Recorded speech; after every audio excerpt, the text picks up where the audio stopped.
the interview of Monty Smith at what's this? Fire station number 6 Mm-hmm.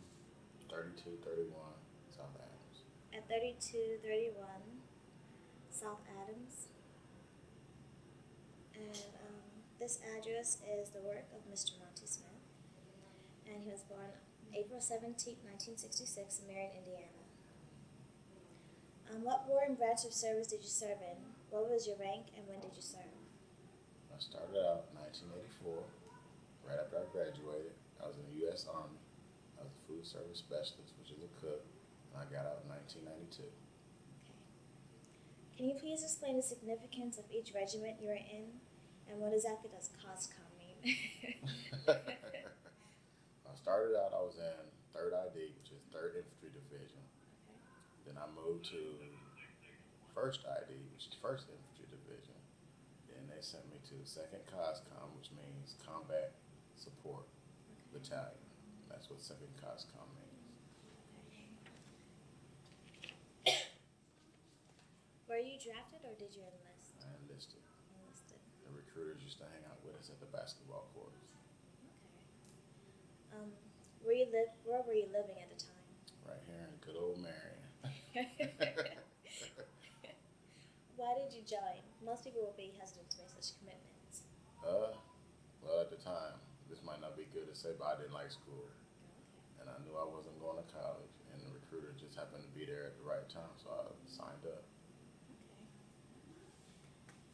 Why did you pick the service branch you joined?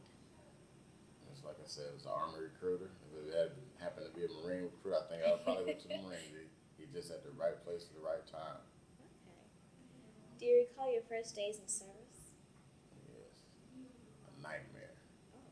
They were a nightmare. Basic training is not fun. I don't care what anybody tells you, that was not fun. What did they do? But see, when I went in 84, they could yell at you, they cursed at you, they pushed you around, but it's supposed to have changed a lot since then. So, but when I went in, it was rough still. Um, so I guess you can answer this next question. It says, what did it feel like? There was times I wanted to go home, Okay. but I knew people back here was waiting on me to come home. Oh, he not gonna make it. He not gonna make it. So that would force me to go on through with it. That's good. Tell me about your boot camp or training experiences. I got one good story for you. Okay. We all used to sit around and crack jokes on each other. Was this guy? He was from Alabama. I'll never forget him. His last name was Johnson, and he slapped me. And he slapped me so hard I seen stars, and I shook it off. And I had a friend of mine from Philadelphia, and I told him we had a fire watch. That's where guys stay up an hour and watch the barracks. So if something happens, you can wake everybody up. Well, anyway, I told him to wake me up at 2 o'clock when he had his guard. He said, "Why?" I said, "Just wake me up." So he woke me up, and I took one of my boots. While the guy was sleeping, I hit him right across the bridge of his nose with my boot. And he woke up screaming and hollering, and they promoted me to platoon sergeant after I did that. Yeah. So they promoted you or demoted you? Promoted. So it was a good thing you did that. Yeah, they said I would pick the biggest guy in the battalion to hit. Good for you. Were you previously acquainted with any of the people you trained with? I knew nobody. Nobody? Nobody. I met a guy in Indianapolis, which is they call it the MEP station, the entry place. MEP?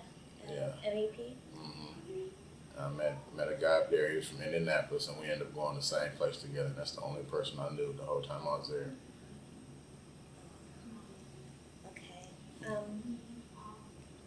Do you remember your instructors? See, there was Staff Sergeant Trost, Staff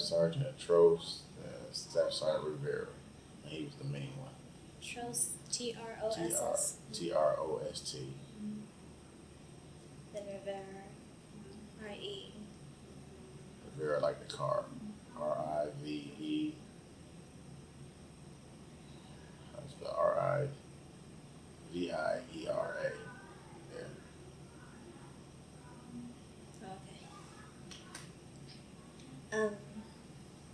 Did you like them?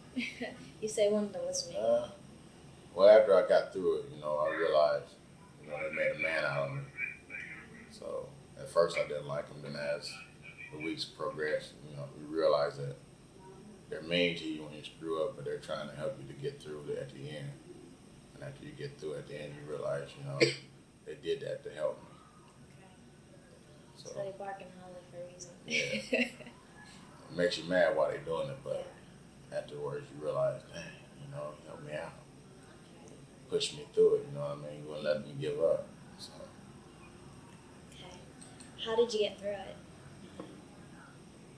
Well, to be honest with you, I wrote a lot of letters to my grandma, and she would write me back and tell me, stick in there, baby, don't give up. You can do it. I got confidence in you, so that kept me going. That's nice. You say that you served a Desert Storm. Where exactly did you go?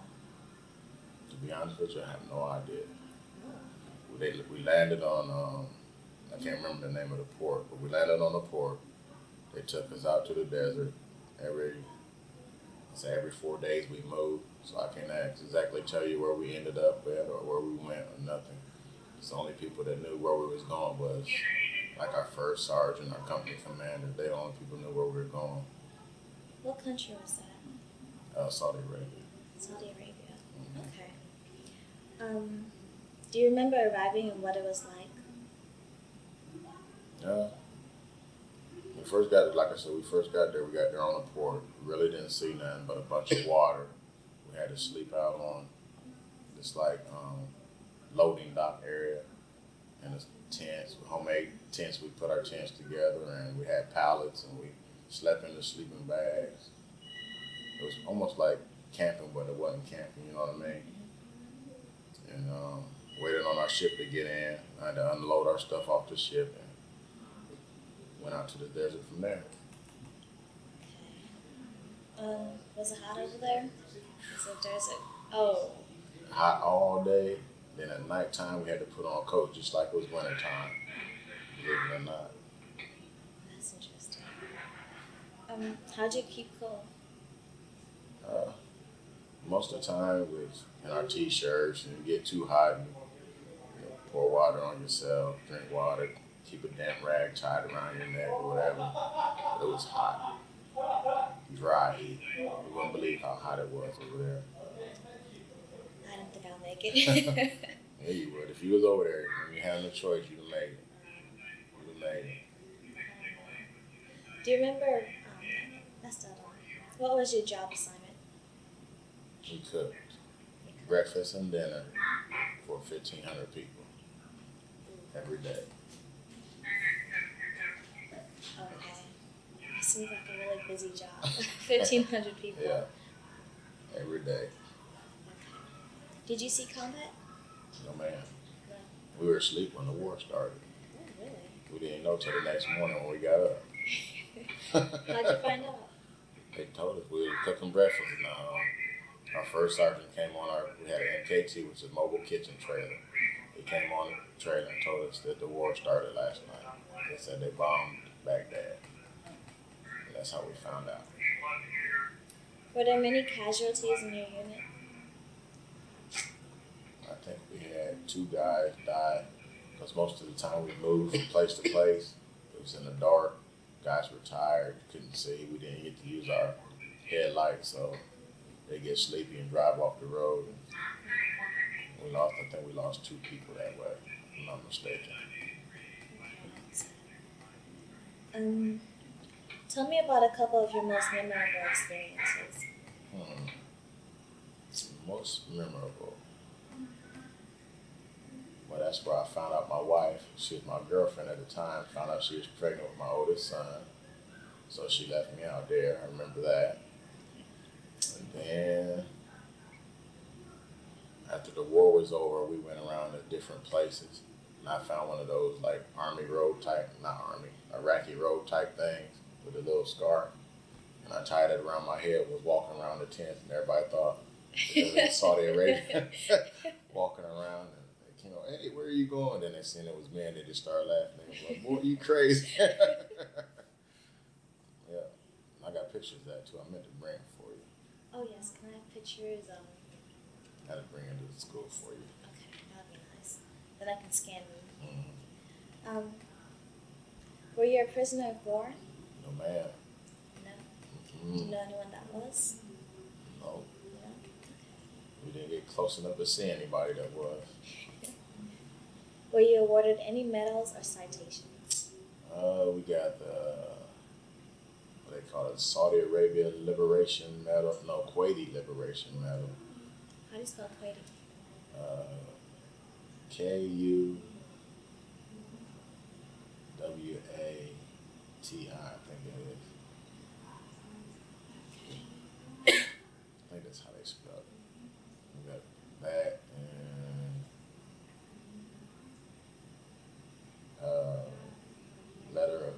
letter of achievement? I think it was a letter of achievement, which really didn't mean much to people that was in the army because you don't get promotion points for those. Okay. So how did you get these medals? Just doing your job. Just doing your job. Yeah. That's a good answer. What does each medal stand for? I think the king. Is the king? I think the king gave the military those Kuwaiti medals. I'm not sure. But then our company commander gave us the letters of achievements for doing a good job. That's a lot of people. We had 12 cooks, 12 to 15 cooks, I think, and we fed 1,500 people for almost a year, 2 meals a day. It's too much. In the heat. In the heat. When I was asking you questions over the phone, you mentioned some other kinds of awards. Oh, that's from the whole time that I was in the Army. I didn't know you meant during wartime. Anytime. Oh, well, shoot. I see, I got 2 Army Achievement Medals. I got 2 Good Conduct Medals. I got 2 Honorable Discharges. I got 2 Overseas Ribbons. I got a PLDC award, which means Primary Leadership Development Course, which you had to have to get promoted to sergeant. I was an expert rifleman. What else did I have? You said good conduct. And I had 1 Army Accommodation Medal. Army Accommodation Medal. Feeding them? That's almost all of them you get for doing your job and just the way that you do your job. I see we had what is called an SQT test, which is a skills qualification test. You take that once a year, and I think for 4 or 5 years in a row, I got 90s or above. So they gave me an award for that. What other places were you assigned to, and how did you stay in touch with your family and Mary? 85, I went to Kissingen, Germany. Was called home, and I wrote home. Then they sent me to Fort Riley, Kansas. I wrote and called home. Every now and then you get what is called leave. You save up so many days and you go home. So every year I try to save up 30 days so I can go home around Christmas time. And after I left Raleigh, Kansas, I went to Stuttgart, back to Germany. I went to Stuttgart, Germany. Yeah, after I left there, I went to Fort Polk, Louisiana, when I got out. How'd you keep in touch? Letters? Letters, phone calls, taking leave. And see, most of the time, like when I went to Louisiana, I had a car then, so I got to drive home. That's it. So anytime I had like 4 days off, I would ride home. It's a long way, but when you want to go home, you want to go home. That's true. So, what was the food like? it depends. Louisiana wasn't too bad. It's spicy. Germany, I didn't really eat too much food over there. German food anyway. They had what they call a schnitzel. It's almost like a big tenderloin, and they call it schnitzel. It's like a big old pork chop. It was pretty good. Let's see. How do you spell that one? I have no idea. Okay. Shoot. I tried snails. That wasn't too bad. Escargot, yeah, that was pretty good. Tried octopus. Didn't like that too well. They had that stuff from Korea called kimchi. How do you spell that one? I don't know, but it stinks. Ugh. I couldn't get past the smell of that. It's like cabbage, and they take it, they put all these different spices and stuff in it, then they bury it underground and leave it there for a while. Then they dig it up, open it up, and you eat it. Nah, it stinks. I couldn't do it. No. Louisiana wasn't too bad. I couldn't eat the crayfish. We call them crawdads up here. They call them crayfish, and they peel them apart and suck the head and all that. I couldn't do that either. They tried to get me to eat rabbit. I couldn't do rabbit. I don't eat no deer. Couldn't do that either. But pretty much it's the same thing. We eat here, they eat there. The only thing I didn't like about Germany was when you went to McDonald's over there, they charge you for the ketchup. They eat mayonnaise on their French fries. Some kids at school did that. I tried that. I didn't like it. I didn't like it either. But they charge you, it's almost equivalent to maybe a penny. It's called a penny over there. And they charge you like 2 pennies for a pack of ketchup, so it wasn't too bad. Other than that, food was pretty good. We just had to try different things, and I was willing to try everything. I don't blame you. Did you have plenty of supplies? Mm-hmm. We had what they call ration day. We would go to this designated area and get food for the week. So we always had plenty. More times we had more than what we needed. So we would, I don't know if I should say this, while I'm out the Army, but anyway, we would trade, like say for instance, I needed a uniform. I would trade some food to the supply sergeant and give me another uniform. Okay. Almost like a bargaining system. You got something I want, you got, and I got something you want. Yeah. Did you feel pressure or stress? At first when we went, because I had came from 2 infantry units where they train to fight. That's all they do is train to fight constantly. So when I was with them units, I felt like we were more prepared to go to war. But then when they sent me with the support unit, we had nurses, you had office people, them kind of jobs, you know what I mean? Mm-hmm. I told my mom, they're sending me out here to die. We not ready. Oh no. So when I first got there, I was kind of nervous. But then after I seen the location where we was at, where we was gonna be at, I was like, okay, if they get back to us, that means somebody up front getting a whooping. We were gonna die anyway. But it didn't bother me after a while. But when I first went, I was kind of worried about it. But hey, that's part of it. If you go to war, you're not worried something's wrong with you. Yeah. Was there something special you did for good luck?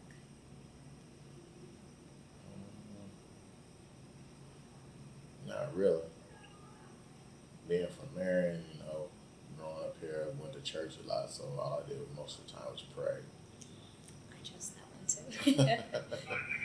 How do people entertain themselves in the camps? Gamble. When the war first started, that's all they did was gamble. Deck of cards and gamble. Okay. Yeah, after we was there for a while and we started getting stuff from home, people had tape players and little portable TVs and VCR, so we started watching movies and listening to music. They even had a little club over there before we left. It wasn't that bad. Once the war was over, it got a little bit easier. But most of the time, they just gambled. Had a bunch of guys that almost ended up in divorces for losing all their money. Very good. What are entertainers like singers or anything? Not where we at. I don't recall hearing about anybody coming over there either, but where we was at, we didn't see anybody. We made our own entertainment. We had talent shows, we had parties, and that kind of stuff. But other than that, we didn't see anybody. Okay. What did you do when you left? When I left, I came home. My daughter was born. My wife and my girlfriend there was pregnant, so I had to deal with that situation. That was a bad year for me.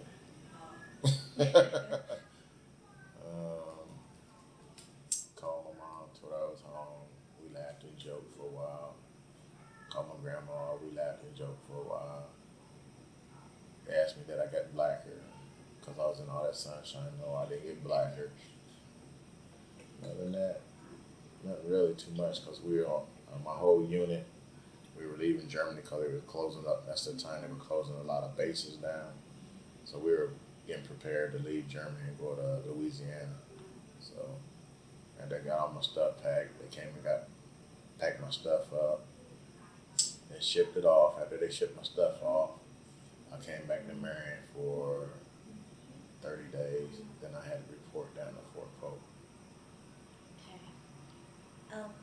Where did you travel while in service? I went to Italy. I went to Paris.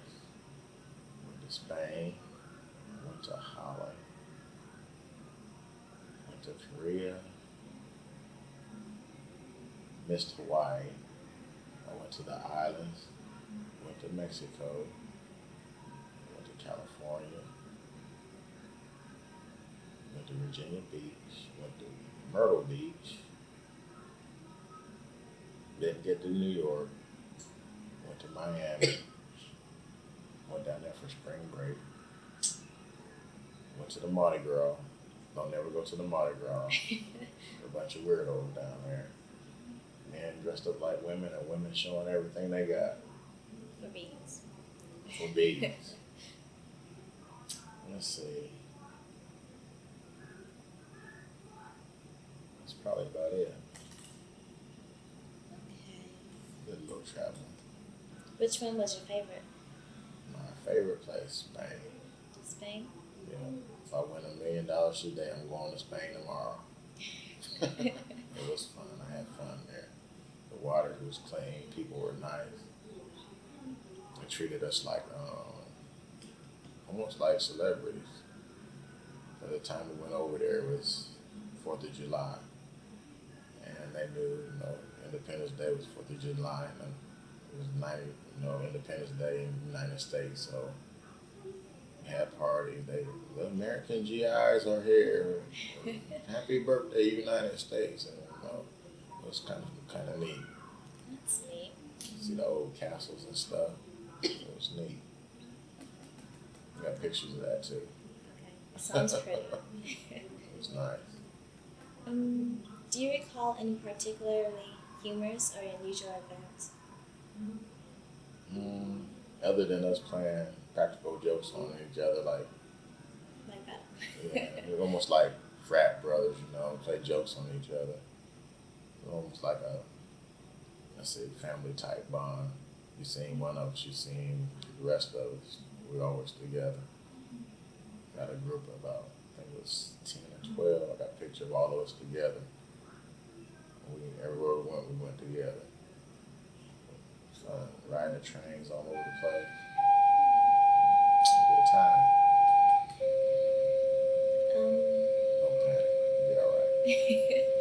What were some of the pranks that you or others have pulled? I don't think I could tell you all those. Sounds interesting. The one that got started, I started it all. I don't know what made me think of this, but one of my buddies was sleeping, and we were trying to watch TV. He's always snoring. So I took some shaving cream, sprayed it in his hand, and I tickled his nose. When he swung at it, and splashed shaving cream all over his face. And and that started it. We would go in the bathroom when guys taking a shower and flush the toilet. The water would get hot, so we did that all the time. We had one guy. He got smart with it, so we took a whole bucket of water and poured it on his bed, and covered it back up. So when he went to bed that night, all his sheets was wet. Another guy, he got drunk. We set him out on the steps while it was raining. That woke him up. He stayed there all night.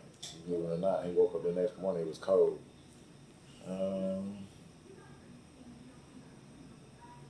We took a guy's car. We took a guy's car where he parked it at a bar. We took it and moved it around the building. He thought somebody stole his car. Called the MP. They did this big old investigation. His car was behind. So he got in trouble. He thought he played a practical joke, but we did it to him.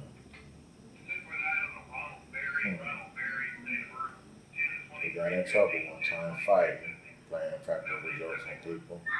Ended up in a fight, so we had to shovel snow for 45 days. Where was that at? Germany. Germany? It was cold. Let's see what else. They took one guy and put female lingerie in his car, and his wife found him. Oh. They fought a long time. We had to come clean because she was ready to leave him, so we had to tell. She laughed about it afterwards, but she was hot.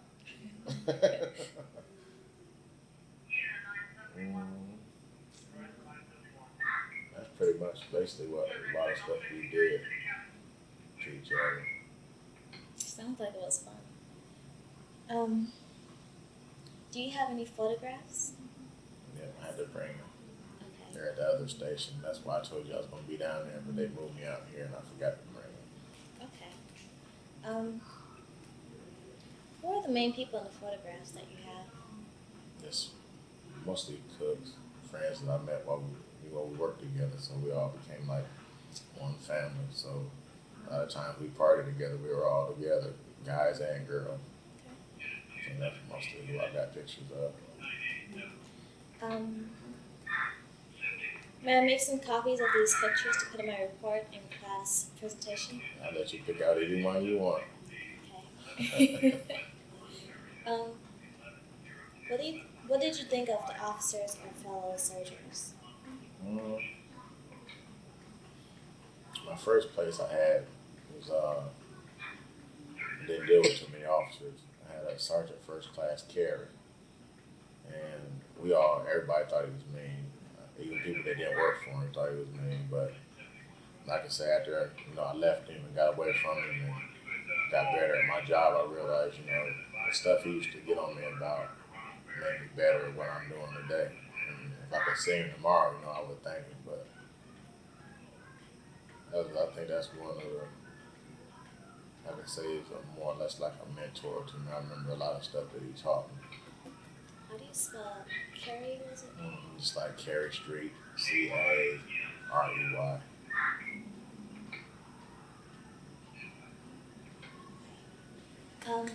Did you keep a personal diary? No? I wish I had it. I could have probably wrote a book of some of the stuff I did. Memoirs of an Army soldier.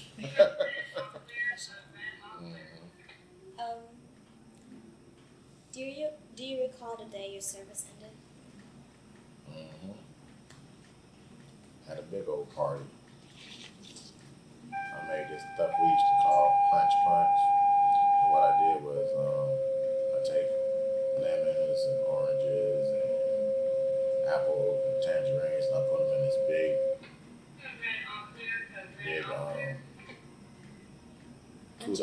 Kool-Aid container. And I pour this liquor over it called Everclear. It's like 200 proof, 180 proof, something like that. Real hard grain liquor. And I let it sit on the fruit for like a whole week. And I pour punch on top of it. It was almost like tequila, but they say don't eat the worm, don't eat that fruit. And people would just drink the punch just to get to the fruit. And wasted. But we had a good time. Sounds like fun. We gonna miss you, man. We gonna miss you, man. So I gotta go home. Where were you? Fort Riley, Fort Polk, Louisiana. Okay. Yeah. What did you do in the days and weeks afterwards? And did you miss it? Uh, I was at home, and like I said, my oldest boy was born then, so I spent a lot of the first few weeks off just staying at home with him, playing with him, that kind of stuff. I would take him to the gym with me in his little stroller. My girlfriend would get off work, we would go to the mall and hang out with each other, buy clothes for him and stuff. Until I got bored, and it's time to find a job now. And everywhere I went, they told me, "Oh, you got too much experience. You're overqualified." How you overqualified for a job if you put the application to work there, you know? But hey, then I got a job working at this place. They make sheeting material for roofs, where it's almost like a tar paper you put on roofs, and then you put the shingles over it or whatever. And I was working there, and then this foreman came back and he said he didn't need all this extra help, so me and 6 other guys got fired.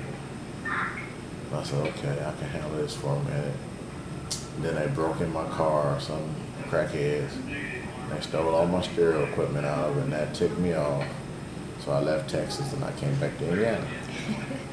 And I've been here ever since. And that was in 1993. Okay. Did you work or go back to school? I worked.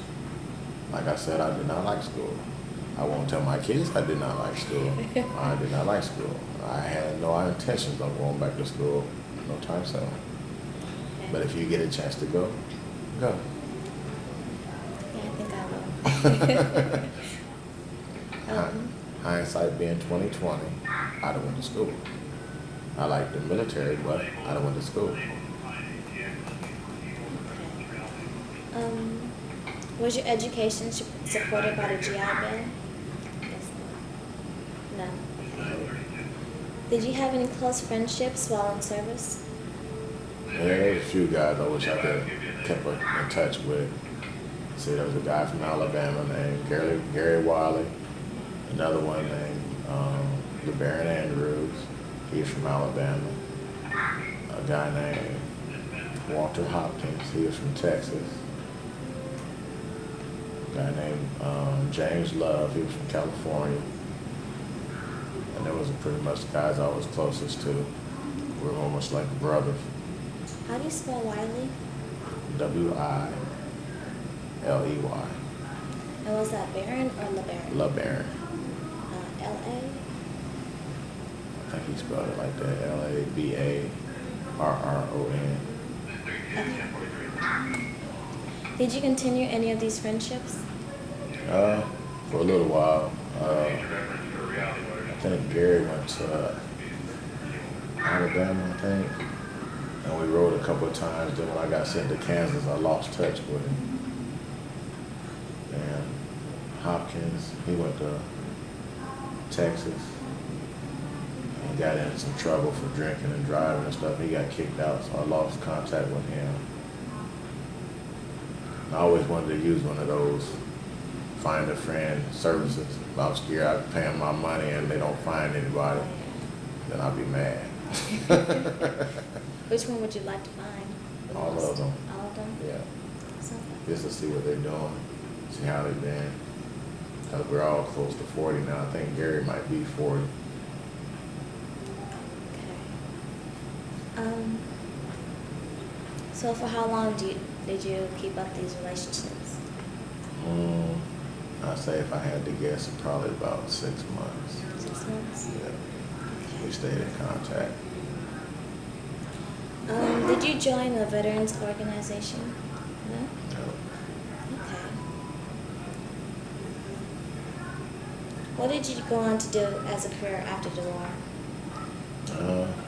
Like I said, I got that job in Texas, and they ended up breaking in my car. So I came home. When I first got back here, I went to work for the Indiana Department of Corrections.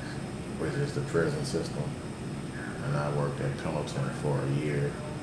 And my uncle, which is deceased now, Redford Smith, well, he wasn't my uncle, but I called him my uncle. He asked me, "You ever thought about being a policeman?" I was like, "No, man, I know too many criminals in Marion to be a policeman." He said, "Well, what about the fire department?" I said, "Fire department?"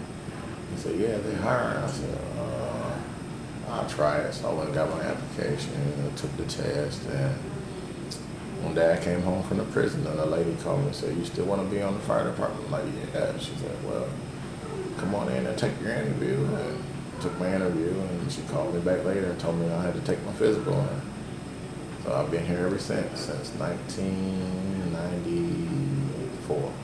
1994. Yeah. So it's a year after you left Texas.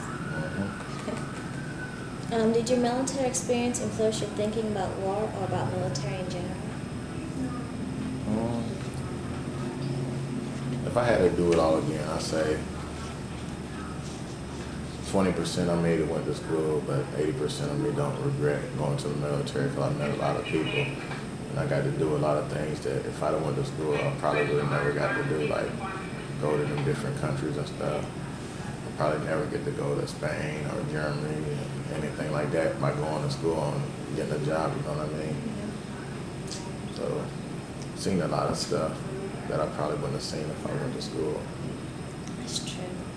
Sounds nice. If in a veterans organization, no, that doesn't work. That's messed up. Do you attend reunions? No, we don't have none of those. I wish we did, to be honest with you. I wish, like, they have reunions at school. I wish you could have, like, a reunion, but they don't have them kind of things because everybody leaves at a different time and everybody's, like, say, for instance, you might be here, we might be working together, then you might leave next year, then I will leave 2 years later, so. Oh, so you never meet up with the same exact people. Mm-hmm. How did your service and experiences affect your life, family life, and beliefs regarding humanity? That's a good one. When I left here, I was a quiet person. When you go to the military, you either do one or two things. They say you either become a junkie or you become an alcoholic. I did the latter. I drank like a guppy. But I outgrew that. And then I got my nose opened up. I started chasing around women. So I got married, got divorced. Dated a girl, she got pregnant. We split up while she was pregnant. Started dating another girl, she got pregnant. So I have 2 kids now that's 6 months apart. Went to war, turned 25 all in the same time. So at the age of 25, I had 2 kids on the way. I was in an environment where I could have died. But all in all, if I had to do it again, I'd probably do it again. Because at that time, in my mind frame, I was young, 25, I want to do what I want to do, and I'm over here, and I ain't got nobody tell me I can't do this, I can't do that, because I'm grown, and that's something you'll learn when you get older. Trust me. You go to college, you'll be confronted with those same temptations, same situations, and decision you gotta make. Whatever decision you make, you gotta live with it. That's true. Mr. Smith, is there anything you would like to add that we have not covered in this interview? Not really. If you get a chance to go to school, go to school. That's all I can say. Don't go to the military. I don't think I'll be able to do the military. Yes, you could. Really? Okay. You seem like a strong-willed person. If you had to go do it, you could do it. I think you could do it. But look at me. When I left in 1984, I graduated. I was 5'7". I weighed 145 pounds. That's as big as I was. Very big. Not very big.